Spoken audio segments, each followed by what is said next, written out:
इस वीडियो में हम चर्चा करेंगे कि दर्पण और लेंस के सामने जब वस्तु को रखते हैं तो वस्तु की स्थिति क्या होती है।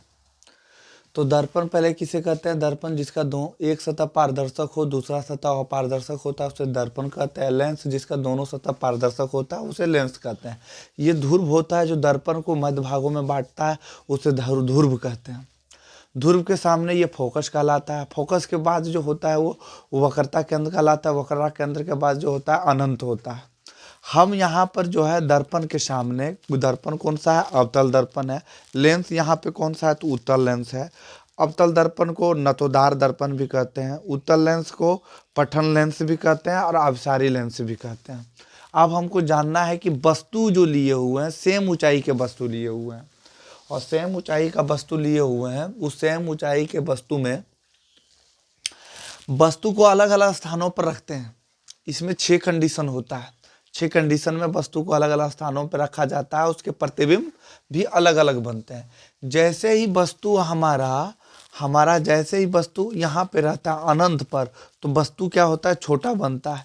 जैसे जैसे दर्पण के नज़दीक जाते जाएंगे तो वस्तु का प्रतिबिंब धीरे धीरे धीरे धीरे करके क्या होते जाएगा? बड़ा बनते जाएगा। जब हम यहाँ तक जब अनंत पर थे तो प्रतिबिंब क्या बना? छोटा पर। जब हम फोकस तक वस्तु को लेके आ जाएंगे तो ये वस्तु बड़ा बनेगा। यानी कहने का मतलब है कि हम अपनी वस्तु को जैसे जैसे दर्पण के सामने लेते जाते हैं तो प्रतिबिंब वैसा वैसा बड़ा बनते जाता है। देख रहे हैं, प्रतिबिंब उस प्रकार से बड़ा बनते जाता है। ये क्वेश्चन का एक जवाब हो गया कि वस्तु के सामने, दर्पण के सामने हम वस्तु को धीरे धीरे करके ले जाते हैं तो प्रतिबिंब जो है, वस्तु का प्रतिबिंब धीरे धीरे करके बड़ा बनता है। ये हमको जानना जरूरी है। ठीक वही कंडीशन उत्तल लेंस में भी होता है। हमको जानना है, अब धीरे एक एक करके जानना है कि यदि अनंत पर रहेगा वस्तु अगर अनंत पर रखेंगे तो उसका प्रतिबिंब हमारा फोकस पर बनेगा। जब वस्तु को अनंत और वक्रता केंद्र के बीच में रखेंगे तो प्रतिबिंब हमारा वक्रता केंद्र और फोकस के बीच बनेगा। जब वस्तु हम वक्रता केंद्र पर रखेंगे तो प्रतिबिंब भी हमारा वक्रता केंद्र पर बनेगा, उल्टा बनेगा।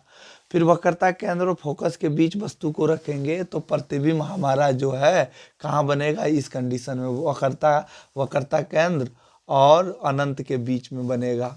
दूसरी बात है कि जब प्रतिबिंब को हम अब फोकस के पास रखेंगे तो प्रतिबिंब वस्तु को जब हम इस पर रखेंगे, फोकस पर रखेंगे, तो प्रतिबिंब हमारा कहाँ बनेगा? अनंत पर बनेगा। जब हम वस्तु को फोकस और ध्रुव के बीच में रखेंगे तो ऐसे कंडीशन में, जब हम वस्तु को फोकस और ध्रुव के बीच में रखेंगे तो ऐसे कंडीशन में प्रतिबिंब आभासीय बनता है। ये ध्रुव और अनंत के बीच बनता है। ये जानना है अवतल दर्पण में। तो ठीक उसी प्रकार जिस प्रकार का कंडीशन इसमें होता है, ये उसी प्रकार का कंडीशन जो है आपको उत्तल लेंस में भी देखा जाता है। अब हम जानेंगे कि इसमें कि क्या क्या हमको कैसे कैसे याद रखना है, कि किस तरह से हमारा वस्तु की स्थिति और प्रतिबिंब की स्थिति हमारे माइंड में सेट हो जाए और हमें याद रहे। तो पहले जानते हैं कि जब वस्तु को अनंत पर रखेंगे तो उसका प्रतिबिंब फोकस पर बनेगा, यहाँ हो जाएगा। जब हम वस्तु को फोकस पर रखेंगे तो प्रतिबिंब हमारा अनंत पर बनेगा। तो ये हम जान गए, इसका जस्ट एक दूसरे का विपरीत होता है। तो 2 कंडीशन तो हम जान गए।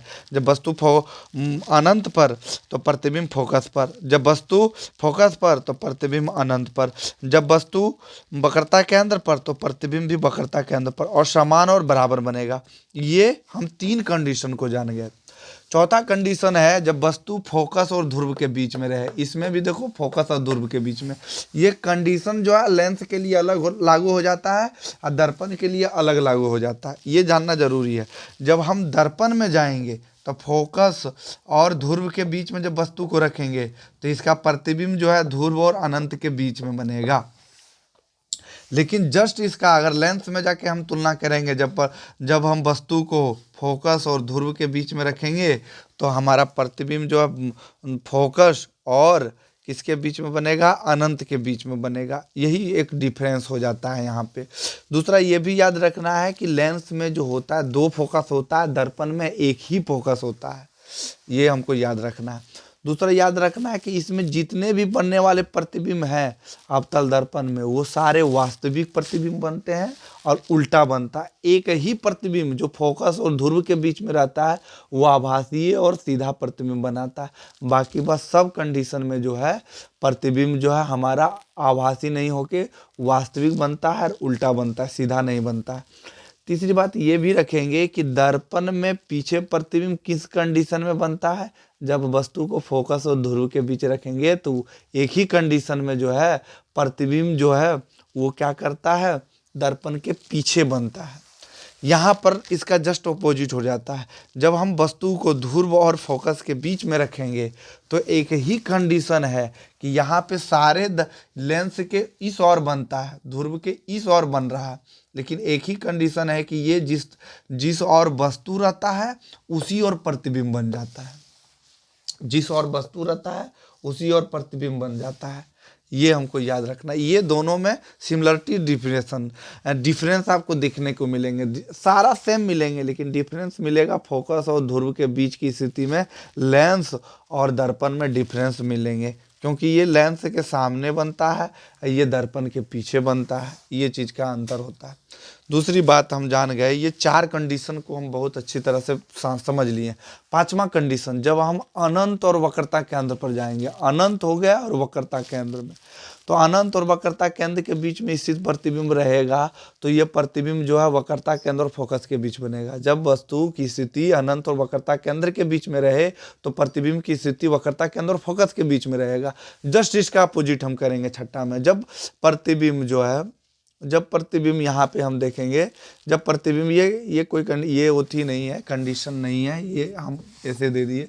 जब वो अगर हम वक्रता केंद्र और फोकस के बीच में प्रतिबिंब को रखेंगे, वक्रता केंद्र और फोकस के बीच में रखेंगे तो इसका प्रतिबिंब की स्थिति जो है अनंत और वक्रता केंद्र के बीच में बनेगा। ये कोई कंडीशन नहीं दी है, ये नंबरिंग हम दिए हैं, इसमें कंडीशन क्या है ये नहीं कीजिएगा कि कंडीशन है। तो इस प्रकार से हम जो है दर्पण एवं लेंस के बीच में जो प्रतिबिंब की स्थिति और स्थान के बारे में जान लेते हैं। इसके धन्यवाद। फिर आगे हम वीडियो लेके आएंगे जिस प्रकार होगा उस प्रकार।